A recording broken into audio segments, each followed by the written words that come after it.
growing weary of running from room to room, practicing one-tooth insurance-driven dentistry? Then stay tuned for the latest episode of The Lionhearted, where Dr. Stephen Rasner will hand you the blueprint for what many call the gold standard of general practice dentistry.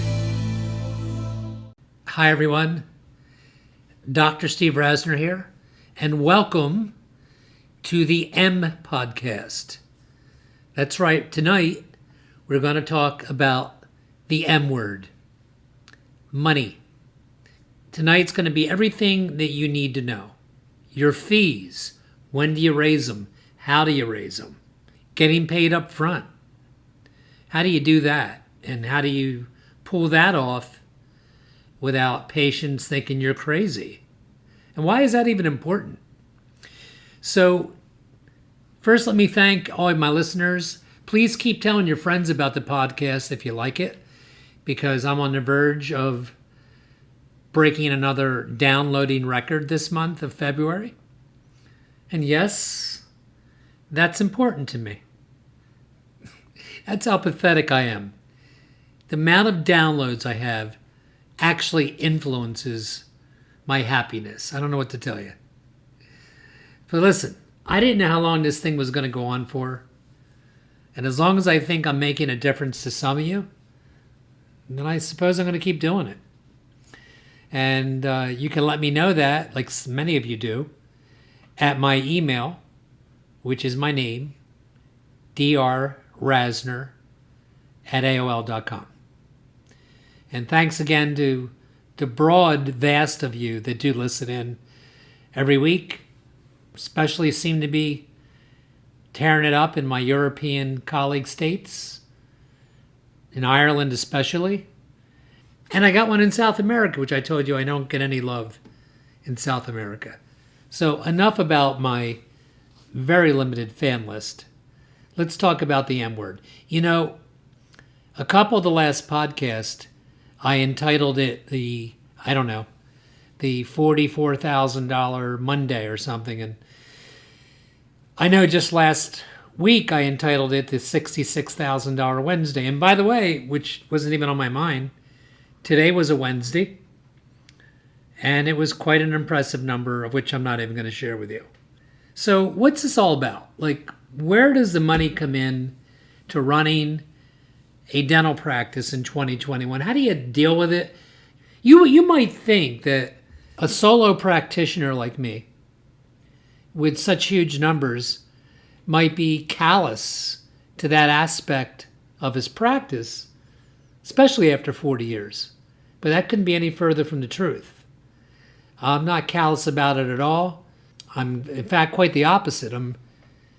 As I get older, I notice I'm very in tuned and sensitive to the status of my patient, because I want them to be comfortable with that part of the treatment.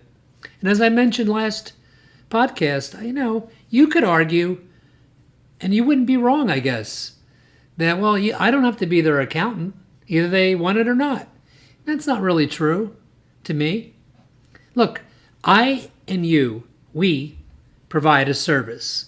I would suspect that those of you that listen in really care about the quality of clinical dentistry that you put out there. Why would you be listening to me? I talk about it over and over again. Okay.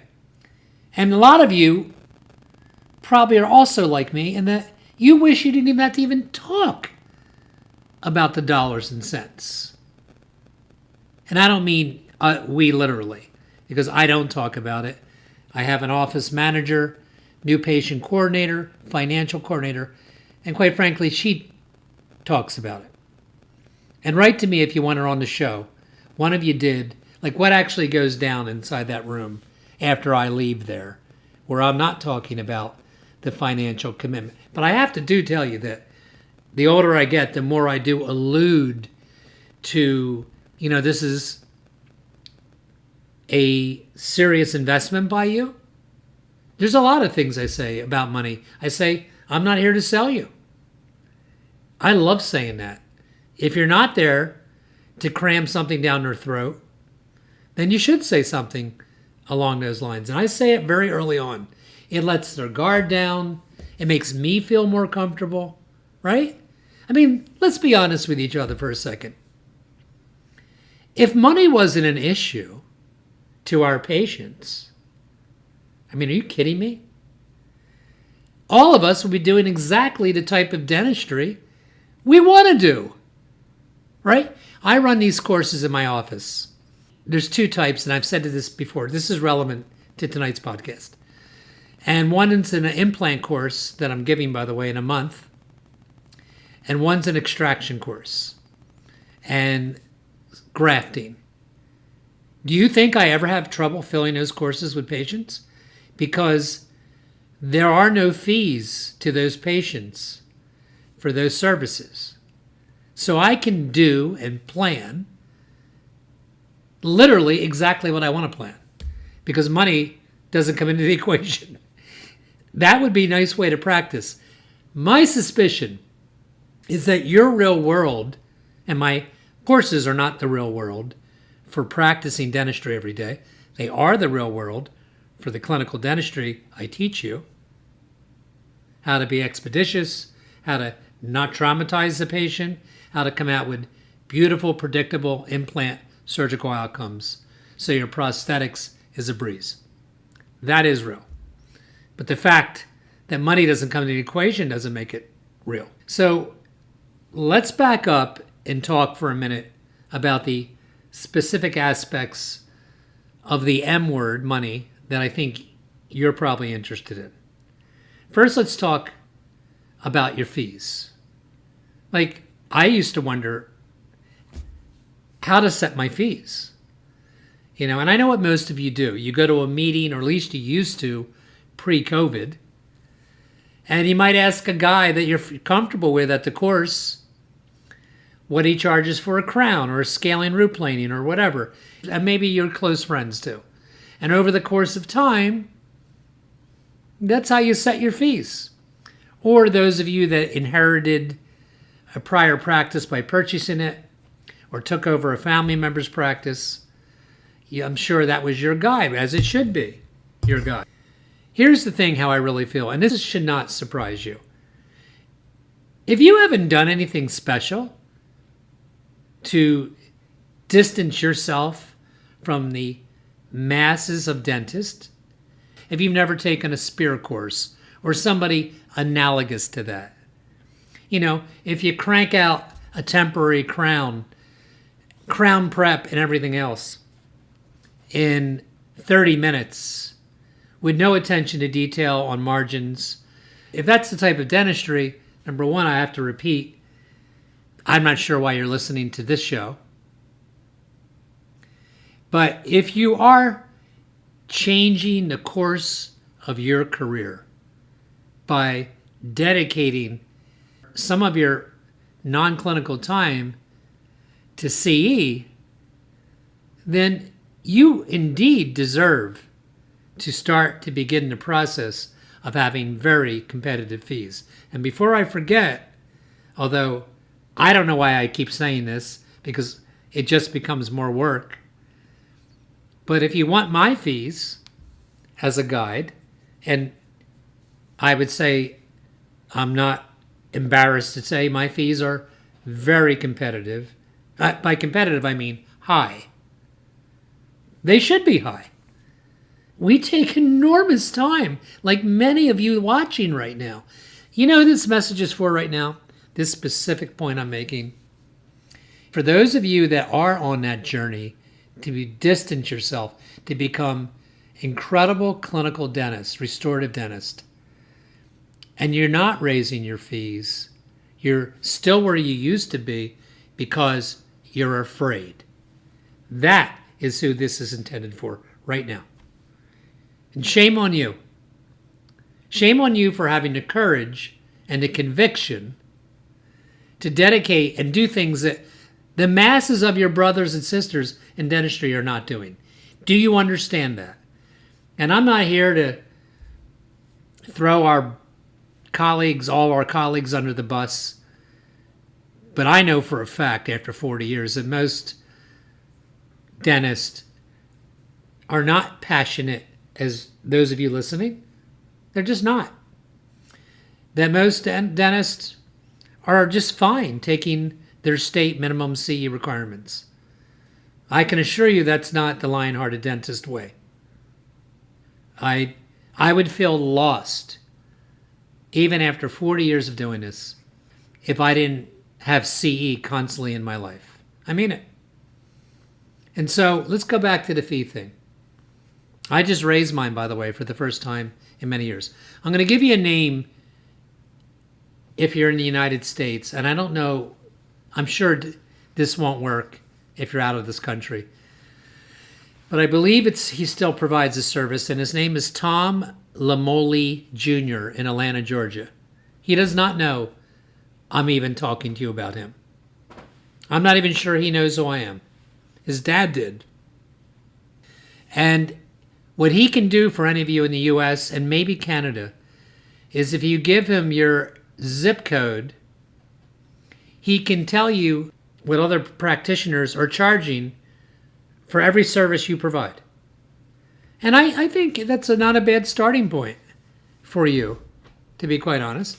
He'll also go over, by the way, and he'll go through all your coding and make sure that your insurance submissions are coded properly. And I can assure you, the people that you hired are making errors. So a good starting point is to check out, if you're in the United States, Tom Lamoli Jr. Those of you in other countries, see if there's such a service. In other words, an organization that provides a comparison for you to begin setting your fees. But let's talk about something else. Let's talk about being the highest person in a community in terms of a fee. Here's how I really think. And I've been this for as long as I can remember. Let's take a crown, for example. So if you take the highest crown in a town, and I think my crowns are close to 1,700 without a core, which, as we both know, most of them require cores. At what fee, think about it for a minute, does a patient, even if your goal was to be relatively inexpensive, if you were half of that, if you were $850, in a lot of places, I think most consumers aren't going to think that's inexpensive. I mean, I don't know why exactly.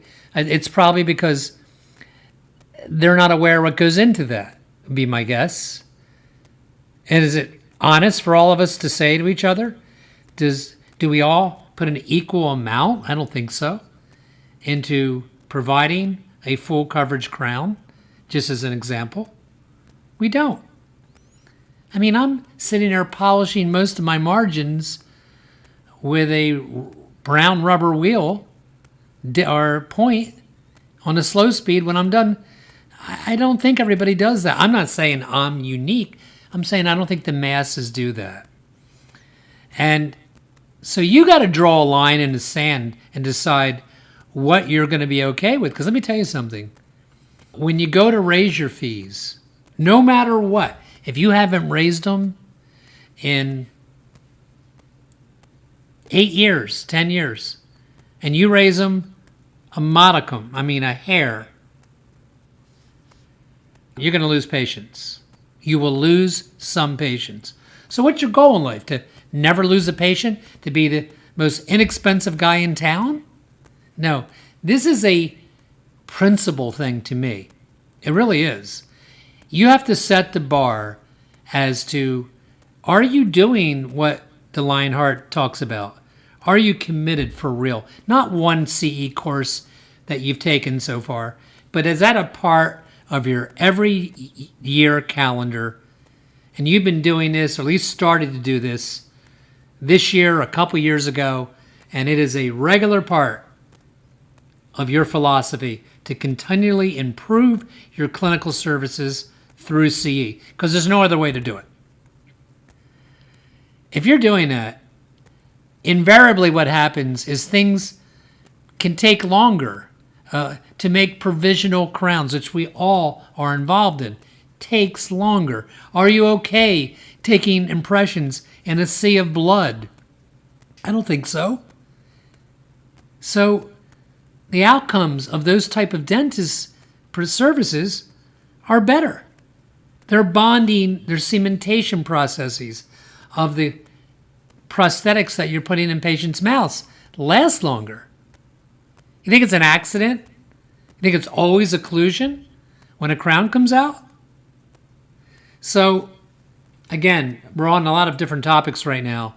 We're talking about CE, and some of you may be tuning in early in your journey with the Lionhearted dentist. And I'll gladly give you my recommendations based on what I'm hearing out there and what I'm taking personally. So, again, fees are a big issue. And I got to tell you something. I'm totally unabashed about saying to a patient, I said, look, I said it today, by the way. I said it today because I had a brand new patient that I was coached on, as I always am, by my new patient coordinator. So this new patient, I'm assuming lots of you know my process by now.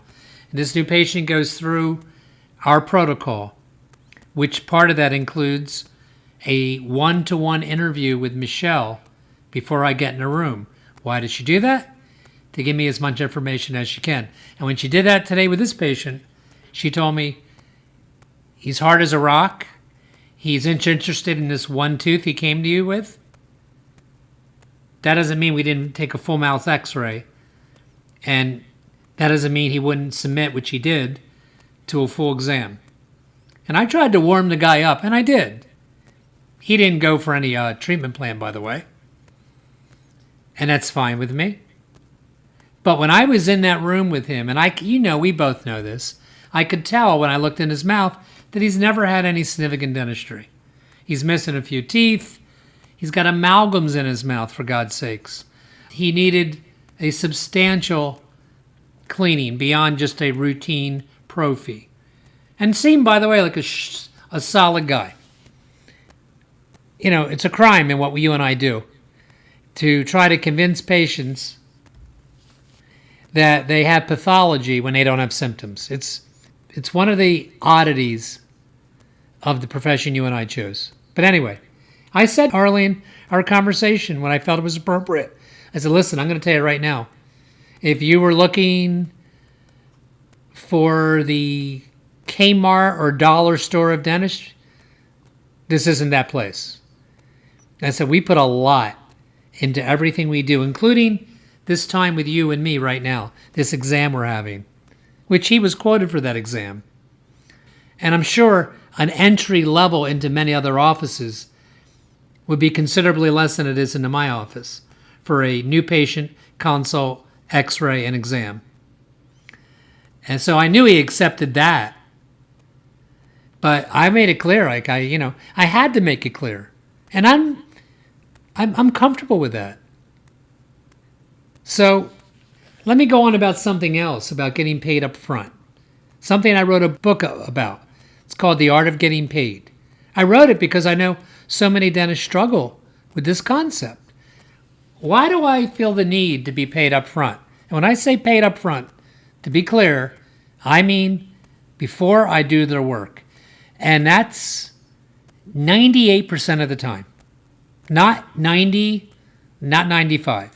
98% of the time. And I'm going to give you the short answer why.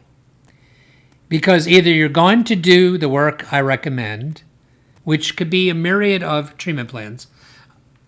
I don't mean just extensive $20,000 plus treatment plans. I'm not limiting what I'm telling you about getting paid up front to that. If they need a couple fillings, of course, they can pay at the visit. If it's a single crown, sure, they could pay at that visit. But anything really beyond that, we're reserving time, and time is precious. The number one return about getting paid up front is that nobody will break your appointments anymore. Nobody's going to break their appointment when you owe them. And for years, I tried to be a mathematician and work out a formula that would work for this patient. In other words, 18 payments of $160 per visit, over a period of 6 months or something. And I did that. I did that for years. And I was okay, I guess. It's a bad way to practice. You know why? Because when Mr. Jones is supposed to make a payment on Thursday of $4,200, and the front desk confirms that appointment, because it's a big appointment, right? It's $4,200. It's for 2 hours on Thursday. They confirm it on Monday. Mr. Jones says yes. And when they call back Wednesday to confirm it one more time, sure enough, he says yes. And then Thursday, there's a message on your machine that something happened and he won't be coming in. And not only did you waste an inordinate amount of time trying to remind him of that payment, now you have a 2-hour break in your schedule. Now, the thing is this. When you break it down that way, which I did for I don't know how many years, other issues in patients' lives become the priority. And you can find yourself with 50% finished clinical services, like a temporary crown. And everyone loses, including you. Did any of you ever have that patient that said they were going to pay for the crown? And they give you 300 of, let's say, 1,000. And you completely forget about them for 2 years until the crown, the temporary crown, comes off. And they show up at your office. And now your Explorer does this magical thing because it can penetrate right through the abutment that you had provided for the crown, because it's totally carious. And when you remove the decay, there's no abutment left. And now you have a real decision to make. And in that patient's mind, they paid you $300 2 years ago or not, for nothing. They don't consider the year and a half it's been in their mouth, most people, as a valuable service. They think they just wasted $300 and it's your fault. They may even say to you, oh, I called you and I tried to get in, but your office didn't call me back. So by the way, you may want me to send you, see, I got you covered, the certified letter protocol. So when we have patients break endo appointments, scaling, crown and bridge, after 2 appointments, they get a regular letter and a certified letter warning them of the possible complications, including loss of tooth, for whatever services we are regarding that they are breaking the appointments for. By the way, I haven't had to use those in many, many years because of the reasons I'm giving you right now. So there are so many advantages. And again, I'm serious about this. I know this sounds powerful coming out of my mouth, like it's no issue. And it sounds like that to you because I've done it for so many years. 25 maybe, of being paid up front. There's no other way to operate your office. I never worry about broken appointments unless they're totally legit. They're not breaking them because they have to come in with a payment.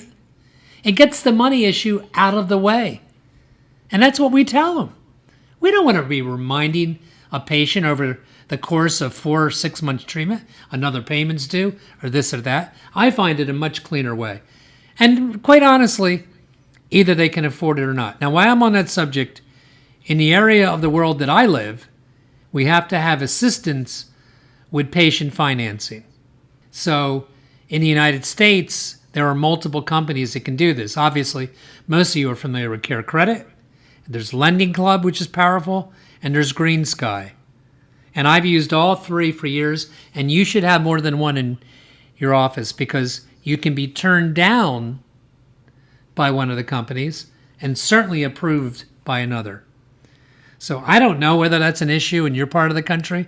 It certainly is where I practice, and it is very helpful. And by the way, you may wonder, we take off 5%, not off those that use Lending Club, Care Credit, or Green Sky, not for those, but for all other patients that to incentivize them to get paid up front, because that's how important I think it is.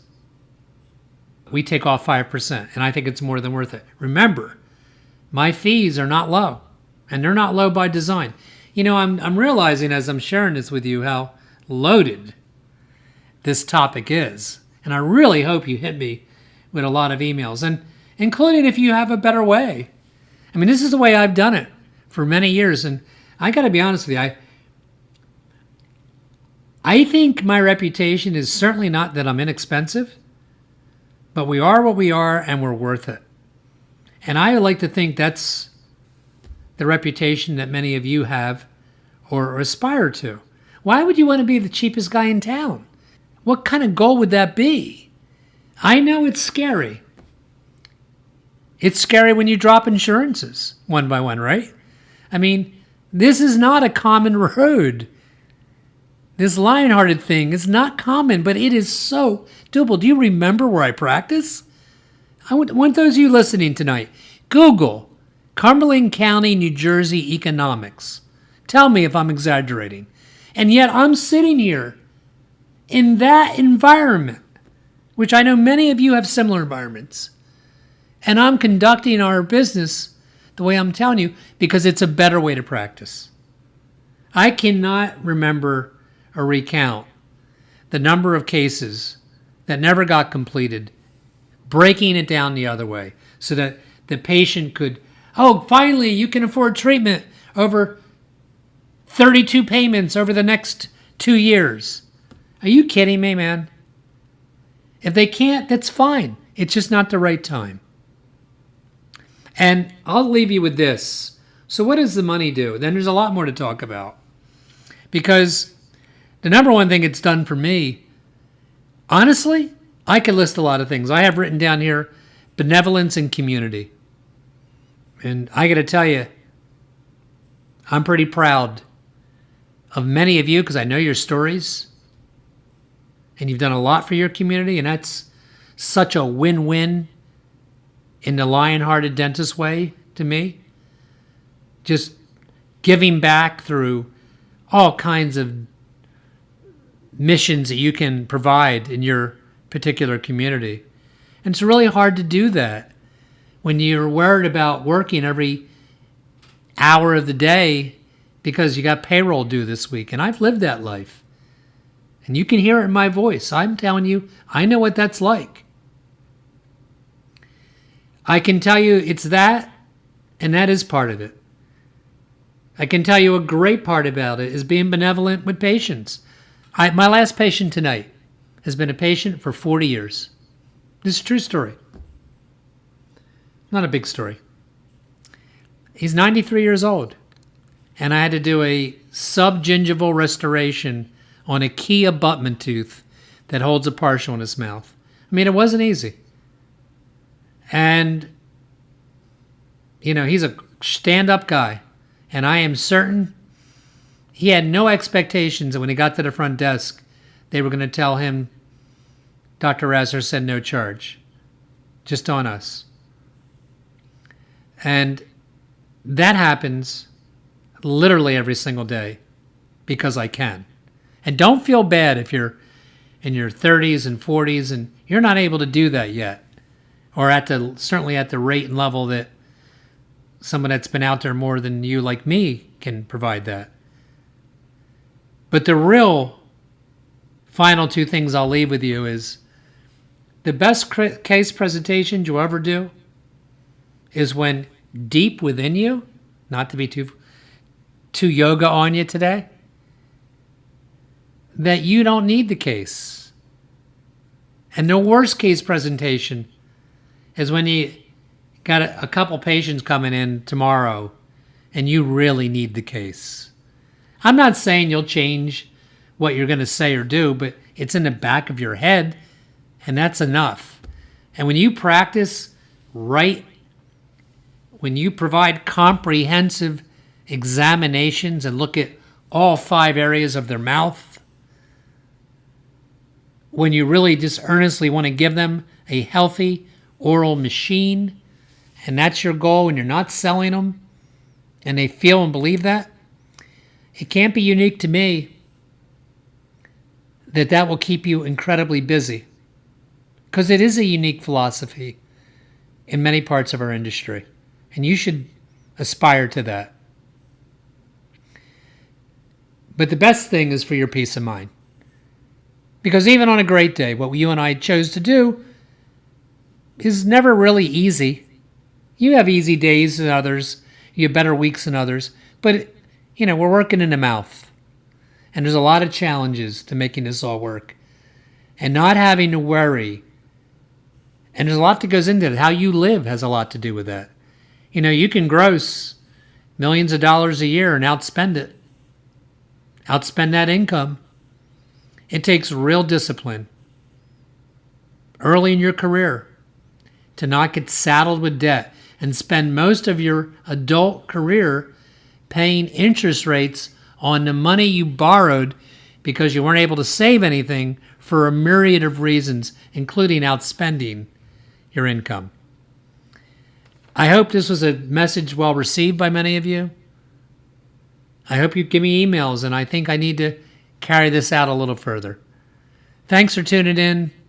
I so appreciate you, and I hope we're making some progress. See you next week on The Lionhearted.